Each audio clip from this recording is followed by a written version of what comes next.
Hello friends, welcome to CSCT। आज हम बात करेंगे nested if block and if else if ladder की।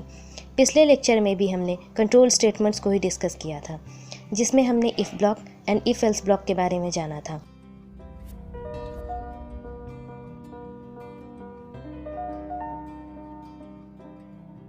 तो सबसे पहले बात करते हैं नेस्टेड इफ़ ब्लॉक की। तो जब हम इफ़ ब्लॉक के अंदर एक और इफ़ ब्लॉक डिफ़ाइन करते हैं तो वो हमारा नेस्टेड इफ़ ब्लॉक होता है। नेस्टेड इफ़ ब्लॉक को हम बहुत तरीक़ों से यूज़ कर सकते हैं अपने लॉजिकल रिक्वायरमेंट्स के अकॉर्डिंग। जैसे कि ये हमारा इफ़ ब्लॉक है, इसके अंदर एक और इफ़ ब्लॉक, तो ये हो गया हमारा नेस्टेड इफ़ ब्लॉक। इफ़ के अंदर एक और इफ़ और उस इफ़ के अंदर एल्स, ये भी हमारा नेस्टेड इफ़ ब्लॉक में आता है। इफ़ के अंदर हम कुछ नहीं लिख रहे हैं, एल्स और उस एल्स के अंदर एक इफ़, ये भी हमारा नेस्टेड इफ़ ब्लॉक है। So in many ways we can use nested if block। तो आइए इसको एक सिंटैक्स से समझते हैं।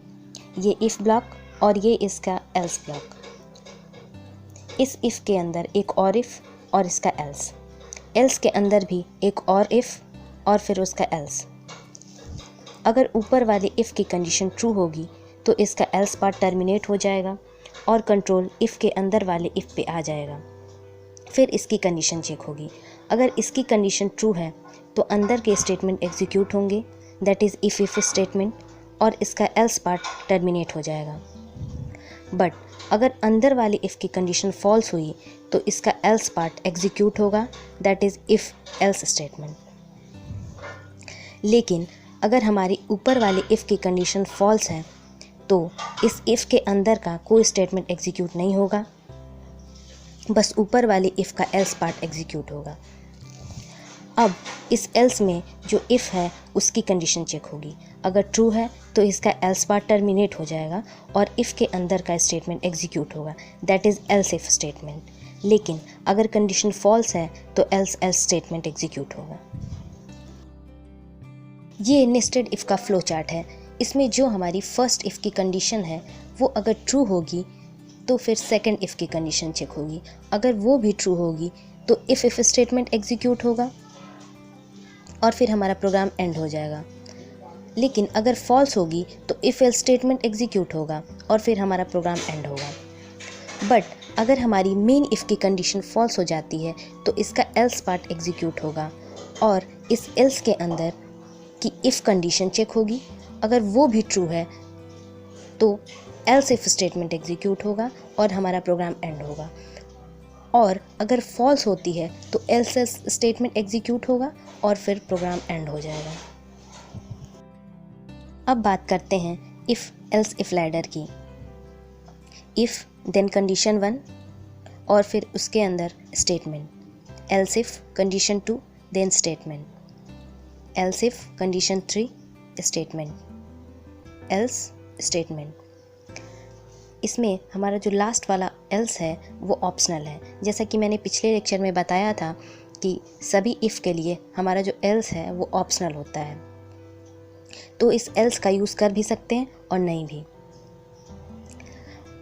ऊपर वाला इफ़ का ये एल्स है, इस इफ़ का ये एल्स पार्ट है, एंड सो ऑन। ये सिक्वेंशियली कंडीशन चेक करता है फ्रॉम टॉप टू बॉटम। इसमें अगर ऊपर वाली इफ़ की कंडीशन ट्रू है तो नीचे वाले सारे ब्लॉक टर्मिनेट हो जाएंगे। अगर कोई भी इफ़ की कंडीशन ट्रू है तो उसका एल्स पार्ट एग्जीक्यूट होगा और नीचे के बाकी ब्लॉक्स टर्मिनेट हो जाएंगे।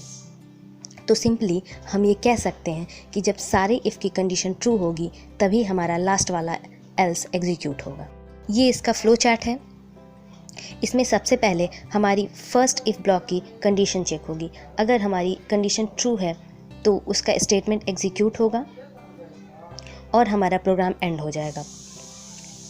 लेकिन अगर उसकी कंडीशन फॉल्स है, मतलब कि हमारे फर्स्ट इफ़ की कंडीशन अगर फॉल्स है तो हमारे सेकंड इफ़ की कंडीशन चेक होगी। अगर वो हमारी ट्रू है तो हमारा सेकंड स्टेटमेंट एग्जीक्यूट होगा और प्रोग्राम एंड हो जाएगा।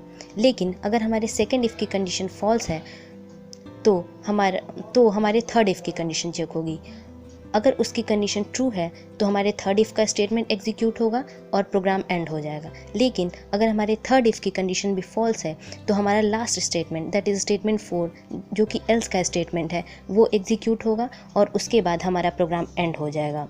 तो इसमें हम n नंबर ऑफ ब्लॉक्स को डिफाइन कर सकते हैं, लेकिन एक टाइम पे हमारा एक ब्लॉक ही एग्जीक्यूट होगा। अब बात करते हैं हमारे पिछले लेक्चर में दिए हुए क्वेश्चन की।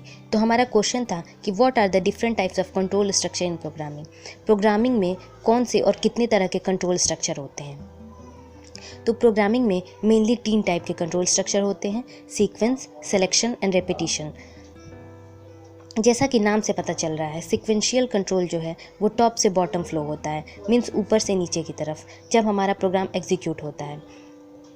जैसे कि सबसे पहले स्टेप 1, उसके बाद स्टेप 2, स्टेप 3, ऐसे ही लास्ट स्टेप तक। जो सिलेक्शन है वो हमारा कंट्रोल स्टेटमेंट को डील करता है, जिसमें हमारा कोड एग्जीक्यूट होता है गिवन कंडीशन के अकॉर्डिंग, दैट इज़ कि हमारी गिवन कंडीशन ट्रू है या फॉल्स है।